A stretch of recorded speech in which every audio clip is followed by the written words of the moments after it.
नमस्कार, मैं हूं आपके साथ अनुष्का राय और आप देख रहे हैं इंडिया समाचार।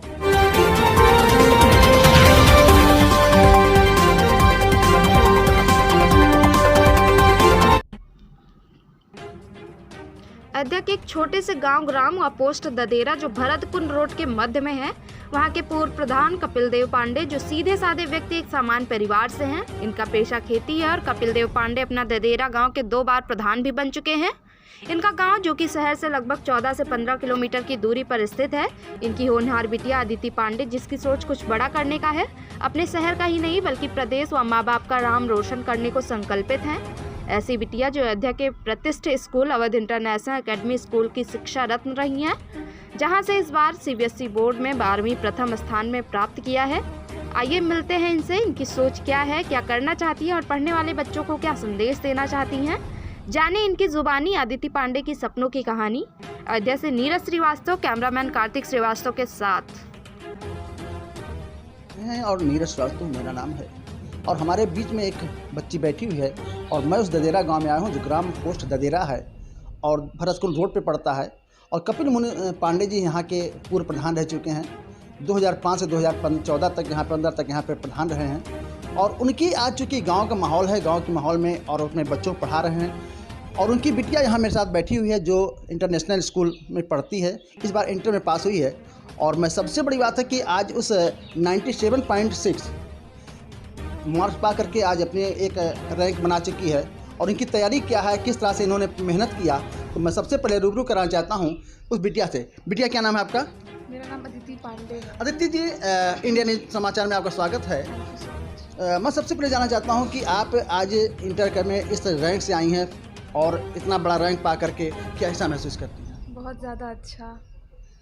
आपके पढ़ाई के पीछे सबसे ज़्यादा आपका उद्देश्य क्या था और किसने आपको सबसे ज़्यादा प्रमोट किया कि पढ़ाई, चूँकि गांव का इलाका है और पढ़ने में आप कैसे, आपको क्या क्या सुविधा मिली यहाँ पर? सबसे ज़्यादा मेरी मम्मी ने सपोर्ट किया और बेसिकली मेरा पहले से ही एम था कि मुझे मतलब सिविल सर्विसेज में जाना है, तो मेरा यही एम था। और साथ में स्पेशली गांव में लड़कियों को उतनी ज़्यादा मतलब इज्जत नहीं दी जाती और पढ़ाया भी नहीं जाता, तो मुझे पढ़ाया जा रहा था। तो मुझे ये प्रूव करना था कि मैं पढ़ने जा रही हूँ तो मैं मतलब टॉप करके निकलूँ, ताकि और भी सारे लोग इंस्पायर होकर अपनी भी बेटियों को भेजें और वो भी अपनी फील्ड में अच्छा करें। अच्छा, इसमें जब आप पढ़ने जाती थी स्कूल से यहाँ जाना पड़ता था, लगभग 5 किलोमीटर दूरी पड़ता है, तो किन किन समस्याओं का सामना करना पड़ा आपको उस स्कूल में जाते समय, पढ़ाई समय में? मुझे कोई समस्या नहीं फेस करनी पड़ी, बस मैं साइकिल से स्कूल जाती थी और समस्या तो कोई नहीं थी। कोई समस्या नहीं थी। अच्छा, आपका टारगेट क्या है कि अगला आपको करना क्या? क्योंकि आपने इंटर जो है फर्स्ट डिवीज़न पास किया है और एक जो है मेरे ख्याल से कौन सी तीसरी रैंक है आपकी? नहीं, मेरी स्कूल में फर्स्ट रैंक।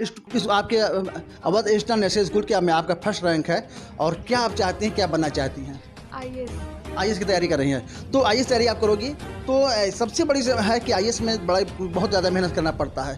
तो किस तरह से आप, चूँकि आपकी फैमिली बैकग्राउंड भी बहुत अच्छी नहीं है, घर में कामकाज भी करना पड़ता होगा, कैसे मैनेज करती हो आप?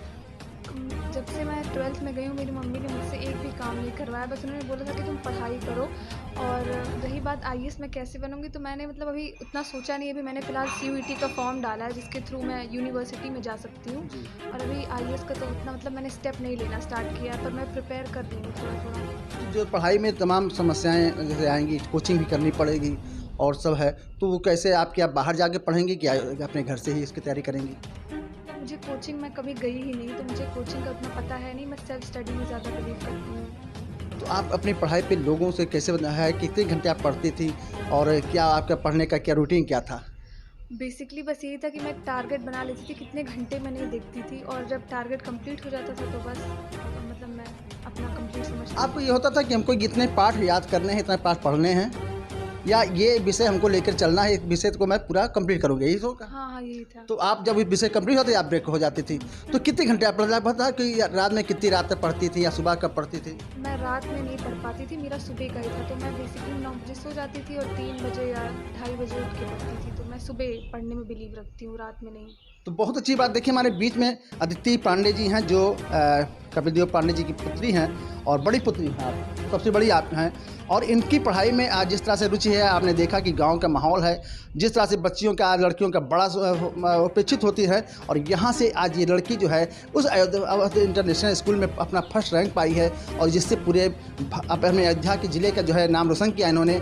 जिसमें मैं सबसे बड़ा तैयारी जो कर रही है ये बिटिया हमारी, वो IAS की तैयारी का एक उद्देश्य है, एक एम है कि हमें IAS बनना है। उस IAS बनने में इनको बहुत संघर्ष करना पड़ेगा और वो मुझे लगता है कि जिस बिटिया के अंदर ये जज्बा है, एक जोश है, वो निश्चित उनको उस वहाँ तक पहुँचाएगी। तो आप क्या कहना चाहेंगे जो कि आपसे कुछ सीख लेना चाहते हो, जो बच्चे और पढ़ रहे हैं इस समय, वो उनको कैसे आप बताओगे किस तरह से और कैसे पढ़ें और अपने उस जो है उद्देश्य में पूर्ति पावें? तो बेसिकली सबसे पहले तो अभी टाइम है, जस्ट सेशन स्टार्ट ही हुआ है, तो सारे मतलब डेली स्कूल जाएं और रोज़ अपना टारगेट कंप्लीट करें जो उनका टारगेट है और डेली अपना चैप्टर पढ़ें। और बेसिकली ह्यूमैनिटीज़ स्ट्रीम के लिए आंसर राइटिंग बहुत ज़्यादा नेसेसरी है, तो वो आंसर राइटिंग पे फोकस करें, मतलब कैसे उनको आंसर लिखना है और डेली टारगेट कंप्लीट करें बस। तो ये है आदित्य ने बताया कि डेली जो है अपनी एक आंसर एक कंप्लीट करें, जो भी उनके है सारी चीज़ें उनको बताया कि अगर आदमी उद्देश्य लेके चलेगा, एक टारगेट ले चलेगा, सफलता मिलेगी। तो ये हमारी आदित्य पांडे जिनसे भी मुलाकात हुई है और निश्चित इनसे एक तमाम महिलाएं, तमाम लड़कियां, तमाम बच्चे इनसे सीख लेंगे कि किस तरह से एक गांव में रह करके और इस शिखर पर पहुंचा जा सकता है और जो इनका उद्देश्य है उस उद्देश्य पर कैसे पहुंचेंगे। निश्चित ही क्योंकि जो जज्बा इनके अंदर है, जो जोश है, उससे ये IAS तैयारी कर सकेंगी और IAS बनकर के अयोध्या का नाम रोशन करेंगी। अयोध्या के साथ साथ पूरे प्रदेश का नाम रोशन होगा और अपने माँ बाप का रोशन करेंगी। मैं अयोध्या से नीरज श्रीवास्तव, कार्तिक श्रीवास्तव।